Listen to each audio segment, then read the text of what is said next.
konti na lang yung mga miyembro. JB Sebastian, ang hari ng piitan, ang bad boy ng Bilibid.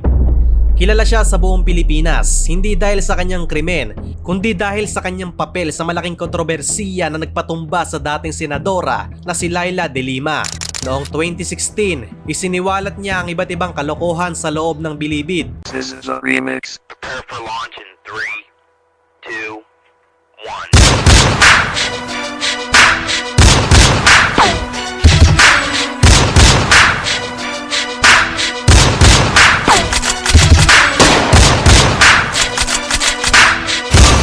Welcome back mga kabig boss. Please like, share, and subscribe my YouTube channel, ang The Big Boss 101, ang pobreng Shift TV Sibuyanon channel, and ang Rumblumanon Vloggers. Thank you!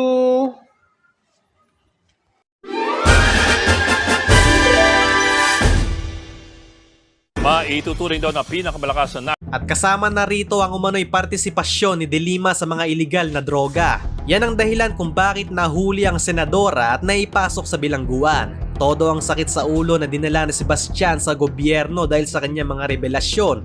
Pero hindi siya basta-basta preso lang ha. Mataas ang kanyang ranggo sa loob ng Bilibid. May mga kwento na may sarili siyang bahay sa loob, may aircon, may flat screen TV, at kung ano-ano pa. Talagang high profile inmate siya. Parang may sariling palasyo sa loob ng kulungan. Tuwang-tuwa ang mga media sa kanya. Laging hinahanap ang kanyang opinyon at istorya. Para bang artista sa loob ng Bilibid. Laging hinihintay ng mga tao ang susunod niyang hakbang. Hindi katakataka na ang ibang mga preso naiinggit at naiinis sa kanya. Pero sino nga ba si JB Sebastian bago siya tinaguriang maging Bilibid King? It's a gang war. They stabbed him? Stabbed him and beat him to death.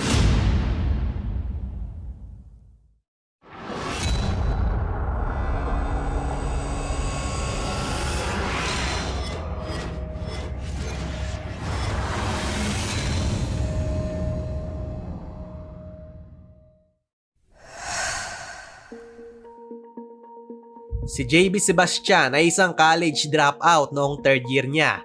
Nahuli siya dahil sa mga kasong karnaping at kidnapping. Una siyang dinala sa National Bureau of Investigation Detention Center.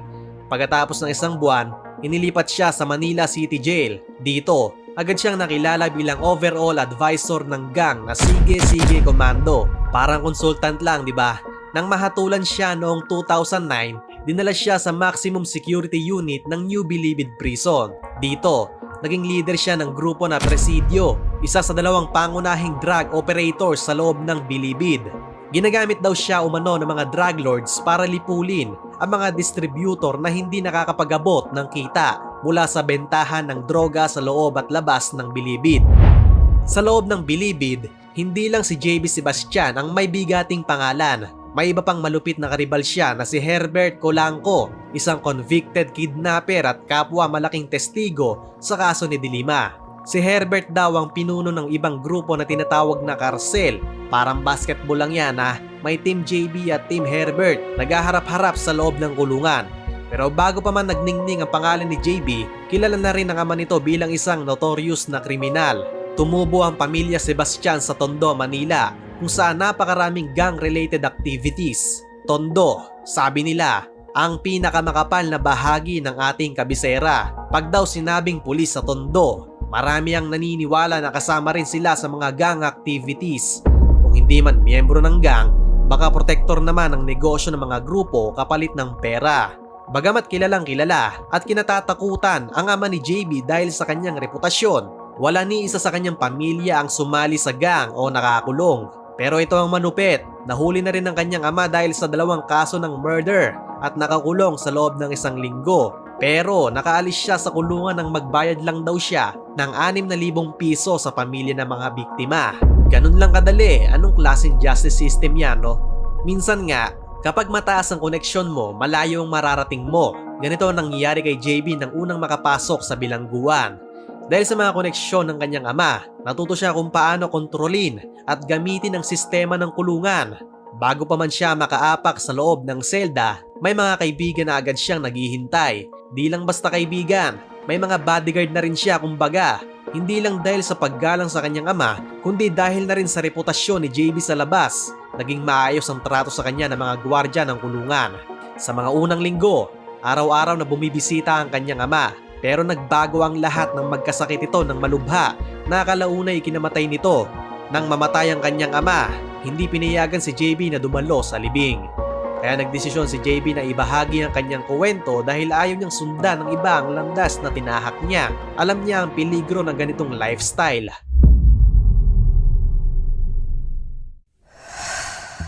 Ang New Bilibid Prison sa Muntinlupa City ang pangunahing pinitensya na itinayo para sa mga bilanggo sa Pilipinas. Ito ay nasa ilalim ng pangangasiwa ng Bureau of Corrections na nasa ilalim ng Department of Justice. Noong 1940, inilipat ang mga bilanggo mula sa dating Bilibid Prison sa Maynila papunta sa New Bilibid Prison sa Muntinlupa.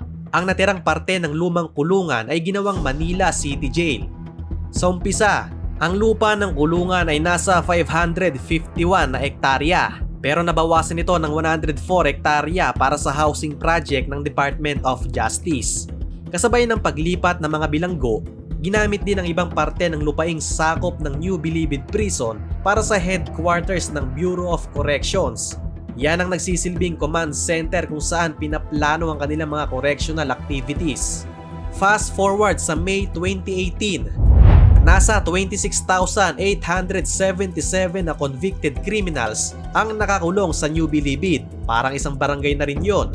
Ngayon, aminin mo, ikaw na rin siguro'y naiintriga kung paano nabubuhay ang mga bilanggo sa loob. Sa isang pag-aaral tungkol sa mga gang sa loob ng New Bilibid Prison, napag-alaman na ang mga ito ay may sapat na kapangyarihan at impluensya na halos kontrolado na nila ang takbo ng kulungan. Iba to di lang sila mga bilanggo, para mga manager pa ng kulungan. Ang isa sa mga kinilalang grupo ay ang Sige-Sige Sputnik o Presidio na pinamumunuan ni JB Sebastian. Kasama rito ang Komando, Happy-Go-Lucky Gang at Bahala na Gang. Samantala, ang mga kaaway nila na Oxo Allied Gangs o Karcel ay pinamumunuan naman ni Herbert Polanco, yung dating convicted kidnapper na naging sikat dahil sa mga concerts niya sa loob ng Bilibid na parang music festival. Sa kabilang banda, para sa mga gang, isang karangalan ng mamatay habang pinaglalaban ng kanilang grupo o ang magpakulong alang-alang sa pangalan ng gang nila. Sa isang documentary ng Discovery Channel sa UK tungkol sa mga gang sa Pilipinas, tampok doon ang marangyang buhay ni JB Sebastian sa loob ng New Bilibid Prison. Sa bawat gang, may hierarchy na nasa tuktok ng pyramid ang gang na pinamumunuan ni JB, ang Sige-Sige Commando. Para panatilihin ang kapayapaan, nagkikita-kita ang 12 gang commanders tuwing linggo, parang mga barangay captain na nagmi-meeting para sa kapakanan ng kanilang mga constituents. At ito, tignan mo tol, late pa dumating si JB na parang wala lang. VIP na VIP, hari talaga.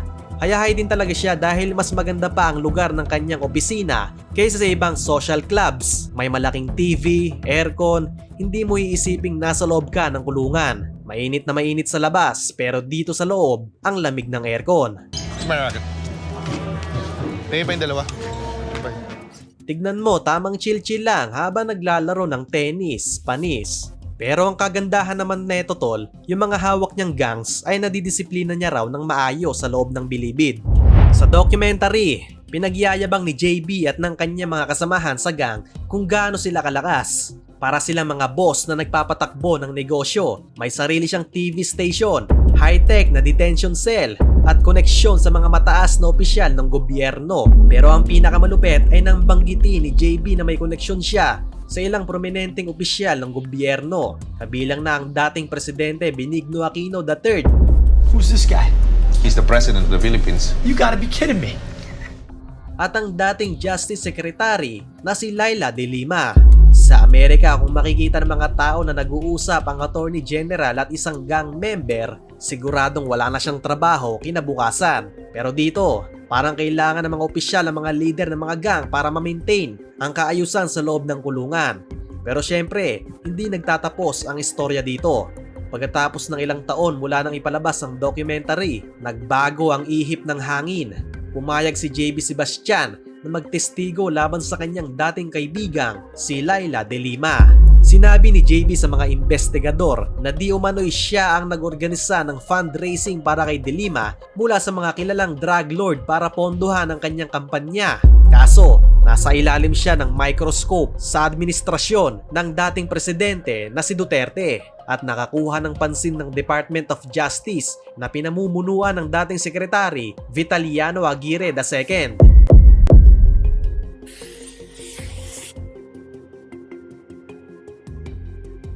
Si Laila De Lima ay dating sekretary ng Department of Justice noong administrasyon ni dating presidente Benigno Aquino III. Tumakbo siya bilang senadora sa ilalim ng Liberal Party at nanalo siya sa ika-12 spot sa 2016 national elections. Bilang isang senadora, isa siya sa mga may pinakamalakas na boses laban kay dating President Duterte. Sa isang interview sa CNN Philippines, itinanggi ni Senadora De Lima ang kanyang pagkakaugnay sa iligal na kalakalan ng droga. Sa isa sa mga nakaraang congressional hearings ukol sa di umano'y pagkakaugnay ni De Lima sa iligal na droga, sinabi ng kanyang kaalyado na si dating Congressman Gary Alejano sa komite na si JB Sebastian ay ginamit na asset ng gobyerno na humantong sa raid ng New Bilibid Prison noong December 2014. Sinabi ni Alejano na nagtagumpay ang operasyon dahil naaresto ang 19 na preso na nagpapatakbo ng kalakalan ng droga sa loob ng New Bilibid, kasama ang karibal ni Sebastian na si Herbert Colanco at dinala sa National Bureau of Investigation, habang naiwan naman si JB sa loob ng New Bilibid Prison.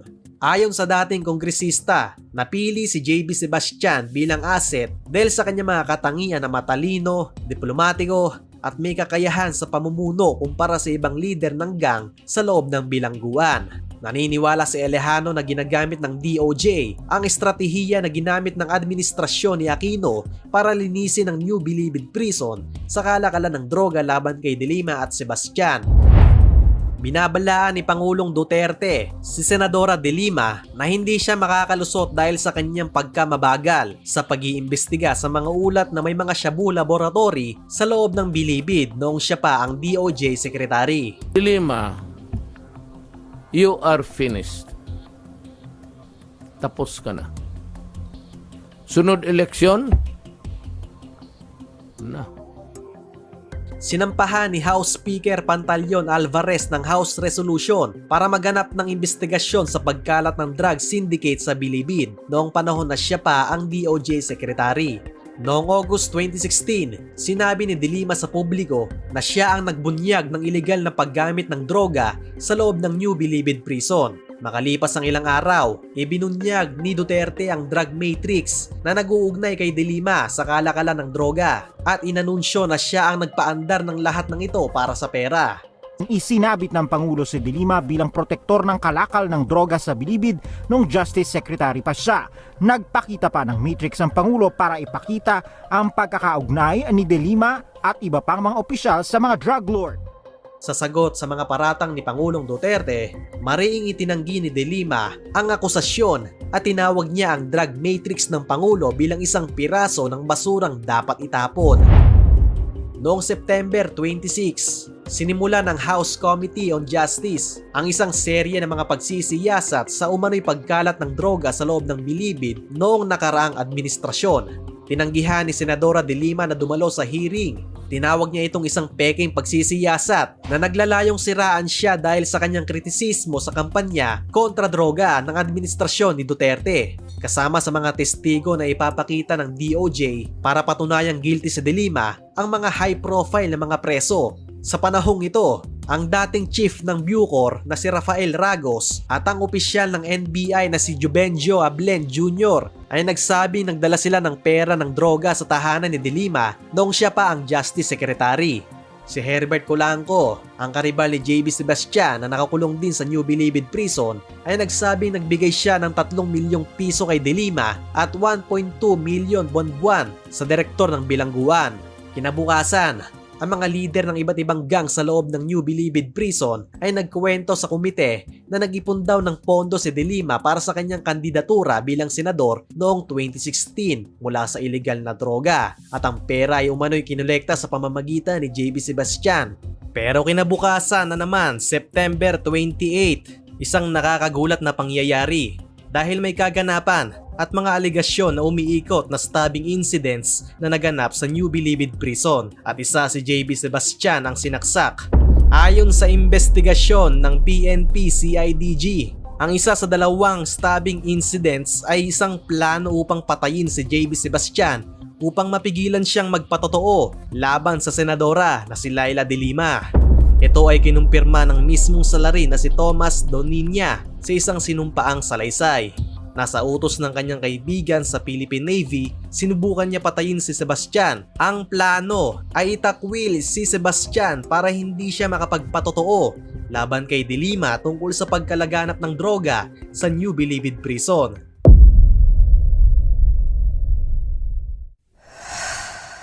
Isang linggo pagkatapos, nagpatotoo ang mga testigo tungkol sa umano'y kapabayaan ni de Lima bilang Justice Secretary. Mas marami pang paratang ang ibinabato sa kanya mula sa kanyang pagtanggap ng bayad mula sa droga at ang relasyon niya sa kanyang dating driver at security na si Ronnie Dayan.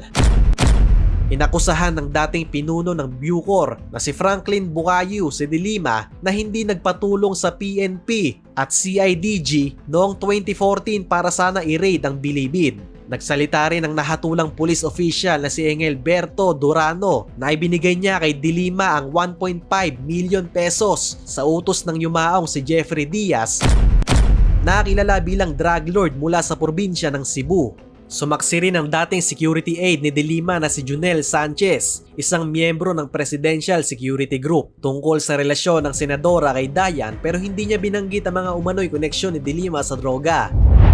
Sa isa pang pagdinig noong October 10, 2016, inihayag ni JB Sebastian sa kanyang affidavit ang relasyon ng kanyang karibal na si Herbert Colanco at Senadora de Lima.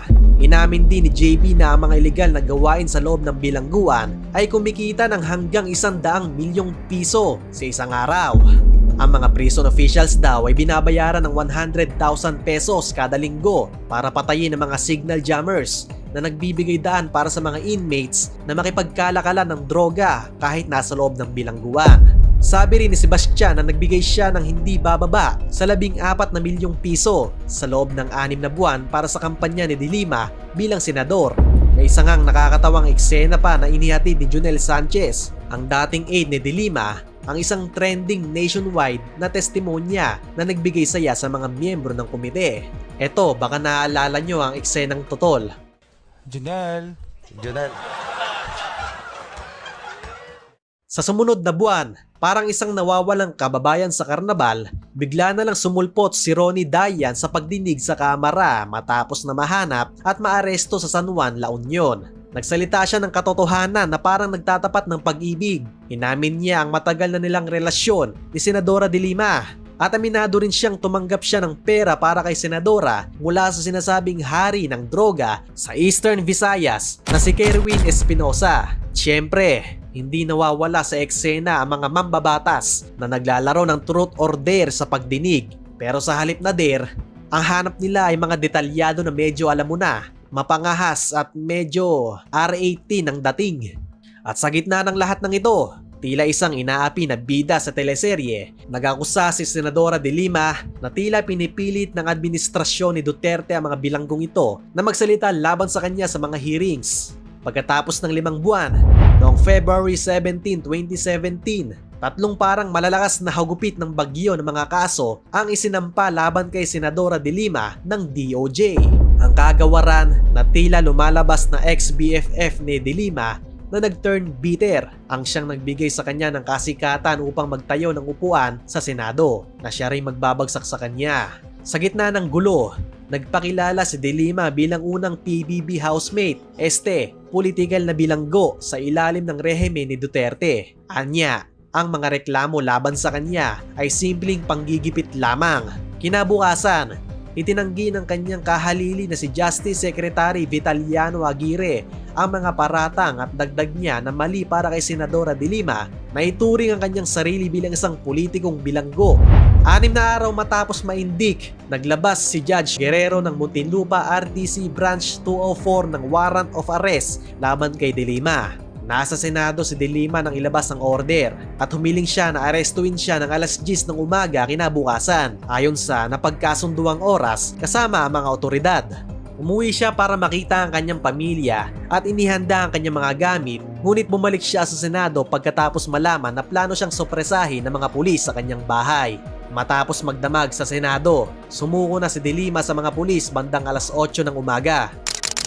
Unang dinala siya sa Muntinlupa RTC bago sa Camp Crame para sa detention, kung saan niya sasamahan ng mga dating senador na sina Bong Revilla at Jingo Estrada na dinitene noong administrasyon ni Aquino dahil sa mga paratang ng korupsyon. Isang taon ang lumipas, biglang nag-white flag si JB Sebastian at umamin na siya sa hukuman na nagkasabuatan sila ni De Lima at iba pang mga tao para sa kalakalan ng droga sa Bilibid nung panahon na Justice Secretary pa si De Lima. Dahil sa mga reforms para sa mga preso, nag-report ang National Bilibid Prison na mahigit 17,000 na mga inmates ang nagpasyang itakwil ang kanilang pagiging gang member na unti-unti na nagpapabagsak sa gang system na matagal nang umaabante sa loob ng bilangguan. Sa hindi inaasahang pangyayari, noong July 20, 2020, kinumpirma ni Bureau of Corrections General Gerald Bantag ang pagkamatay ng high-profile inmate na si JB Sebastian. Kaso hindi yata natuwa ang mga tao sa paliwanag. Dahil sa duda ng publiko, nag-imbestiga na rin ang Senado tungkol sa suspicious na mga kamatayan dahil sa COVID-19. Kasama na si Sebastian. Gusto nilang malaman kung namatay nga ba talaga sa sakit ang mga ito o baka naman nagpapanggap lang para makatakas. At syempre, hindi rin nagsawang magbigay ng komento si Laila De Lima. Ang punto niya, sobrang hindi malinaw kung ano ba talaga ang nangyayari sa mga bilanggo, lalo na sa usapin ng COVID-19. Baka daw ginagamit lang ng Bucor ang pandemya para takpan ang mga pagpapabaya nila sa kalusugan ng mga preso, o mas malala, ang mga patayan at torture na nangyayari sa loob, o di kaya ay magpanggap na patay na ang ilang preso. Ang kanyang biglaang kamatayan dahil sa COVID-19 ay nagdulot ng iba pang mga espekulasyon. Maaaring may mga tao na nagbanta sa kanyang buhay o maaaring may iba pang mga hindi pa natin alam na mga detalye na maaaring magpaliwanag sa kanyang sitwasyon. Pero base sa update tol noong July 7, 2022, kumpirmado na ng NBI na si JB talaga ay namatay sa COVID-19. Ayon sa NBI, hindi pinatay si JB Sebastian. Sa halip, namatay raw siya dahil sa COVID-19. Yan daw ang resulta ng kanilang investigasyon matapos utusan sila ng DOJ na busisiin ang mga kamatayan ni Sebastian at iba pang 8 preso sa New Bilibid Prison. May mga saksi daw na nagsabi na okay naman daw ang kalagayan ng mga presong ito. Parang normal lang bago sila namatay. Ayon sa NBI, pasyente talaga si JB ng COVID-19 nung dinala siya sa Site Hari. Ito yung lugar na ginawang quarantine facility ng Bucor. Mula nung July 2 hanggang sa namatay siya nung July 18, 2020, dumaan daw si Sebastian sa mga sintomas tulad ng diarrhea, ubo, pananakit ng kalamnan, pagod at sakit ng ulo.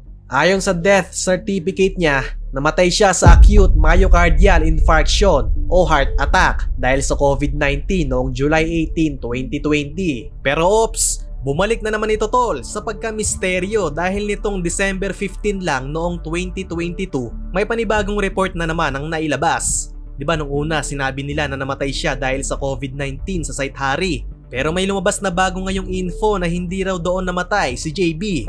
Sabi ni Gregorio Katapang, yung big boss ng Bucor, nasa University of Perpetual Health Bilibid Extension School raw talaga namatay si JB, hindi sa Site Hari or sa ospital. Ngayon, parang naguguluhan yung mga tao kasi bakit raw doon namatay si JB, taliwas sa naunang report. Yung asawa nga ni JB, gusto niya sana magpa-autopsy nung time na kakamatay lang ng asawa niya, kaso hindi raw pinayagan at agad na pinasunog yung katawan nito dahil sa health protocols. Dahil dito, nag-iimbestiga na naman ngayon yung Bucor para malaman kung ano talaga ang nangyari. Balita ko, yung Site Hari, hinahawakan ng mga pulis ng PNP, NCR, PO at sila raw yung nag-aasikaso ng mga presong tinamaan ng COVID. May mga sabi-sabi rin last year, may mga pulis daw na sinampahan ng murder complaints ng NBI dahil sa mga kahina-hinalang pagkamatay ng ilang high-profile na preso sa Bilibid. Pinagbibintangang ginamit lang daw yung COVID bilang cover-up para patayin yung mga preso. So ano ang say o opinion mo tol sa kung ano talaga ang nangyari sa dating hari ng Bilibid? Maraming salamat! This is a remix. Prepare for launch in 3, 2, 1. Welcome back mga kabig boss. Please like, share, and subscribe my YouTube channel, ang The Big Boss 101, ang pobreng Shift TV, Sibuyanon channel, and ang Rumblumanon Vloggers. Thank you!